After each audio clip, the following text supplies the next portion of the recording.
અમારા બંધારણમાં એટલે કે ઓસવાળ એજ્યુકેશન ટ્રસ્ટના બંધારણમાં ગાયોને રાખવાની કોઈ જોગવાઈ નથી. છતાં પણ રમણીકભાઈએ કોઈની પરમિશન લીધા વગર ઉપરવટ જઈને ગાયોને રાખી છે. ગાયોને નિભાવવાની જવાબદારી સંપૂર્ણ ઓસવાળ એજ્યુકેશન ટ્રસ્ટની છે.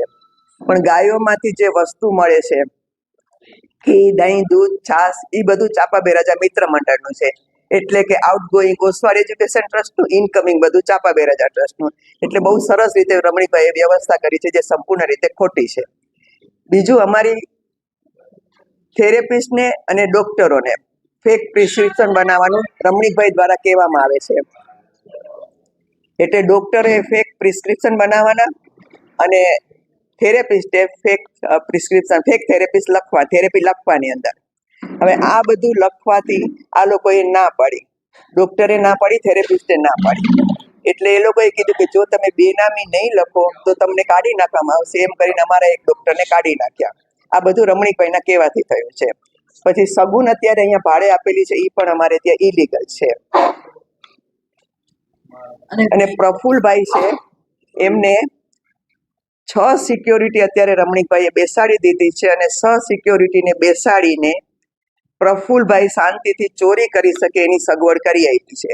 એટલે પ્રફુલભાઈએ જેટલું જ એલએનસીમાંથી વસ્તુ લઈ જવી હોય, સિક્યોરિટીની નજર હેઠળ બધું લઈ જાય છે. એ બધી પ્રોપર વ્યવસ્થા રમણીકભાઈએ કરી આપી છે. થેન્ક્સ.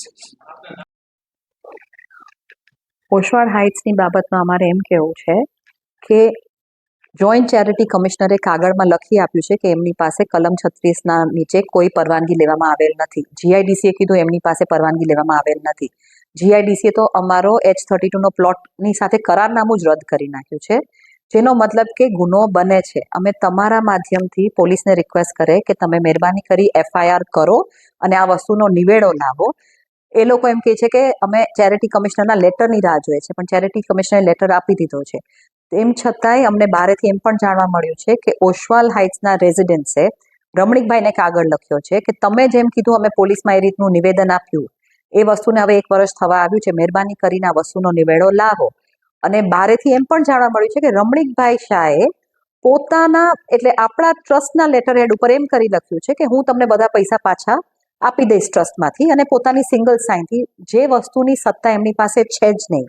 એટલે અમે તમને એમ જાણ કરવા માંગીએ છીએ કે રમણીકભાઈ એકલાની સહીથી કોઈ પણ કાગળ, કોઈ પણ ઠરાવ આવે તો એને માન્ય ન રાખવો, એને ખોટો સમજો. ચેરમેનની સહી કોઈ પણ ઠરાવ પર ફરજિયાત છે, કારણ કે રમણીકભાઈ ખોટા ઠરાવ કરવા અને ખોટા કામ કરવામાં ઉસ્તાદ છે. આ વસ્તુમાં હજી એક વસ્તુ ઉમેરીશ કે ભરતેશ શાહ, જેમના સહીથી પણ કોન્ટ્રાક્ટો બન્યા છે, એમણે જીઆઈડીસી વિરુદ્ધ કેસ કર્યો છે કે પોતે મેનેજિંગ ટ્રસ્ટી છે અને એમણે એકેય ફ્લેટ વેચ્યા નથી. અરે એમના કોન્ટ્રાક્ટ જેમણે વેચ્યા છે આપણી પાસે કોપી છે.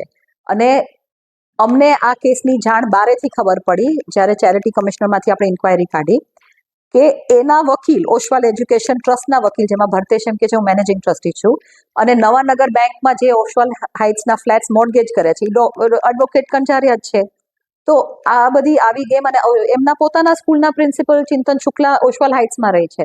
એટલે બીજા ટ્રસ્ટનો સ્ટાફ હરિયા સ્કૂલના ક્વાર્ટર્સમાં કઈ રીતે રહે?